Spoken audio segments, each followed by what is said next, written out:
মুস্তাফা, সবাই বলছে দুবাই থেকে নাকি সবাই চলে গেছে।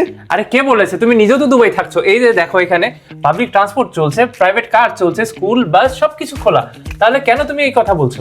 আর দুবাইতে যদি কেউ এখন ইনভেস্টমেন্ট করতে চায়, তুমি তাদের জন্য কি দিতে পারবে? যদি ফার্স্ট টাইম কেউ ইনভেস্টমেন্ট করে, আমি তাদেরকে দিব এরকম একটি ফুললি ফার্নিশ অ্যাপার্টমেন্ট, যেটা কিনা শুধুমাত্র 8 লাখ দিরহামে পেয়ে যাচ্ছে। আর যদি ডলারের কথা বলি, 2,18,000 ডলারে, যেখানে কিনা বাইরে তুমি অন্য জায়গায় নিতে যাও অ্যারাউন্ড 1 মিলিয়নের ভেতরে তোমাকে 1 বেডরুম অ্যাপার্টমেন্ট নিতে হবে। তাহলে এটা টাকা কিভাবে দিতে হবে? টাকা একদমই ইজি। আমি বলবো 50% ডিউরিং কনস্ট্রাকশন আর 50% হচ্ছে অন হ্যান্ড ওভার, যেটা কিন্তু তুমি চাইলে 50% মর্গেজও করতে পারবে। তাহলে এটা লোকেশন কি দুবাইয়ের প্রাইম লোকেশনে পাওয়া যাবে?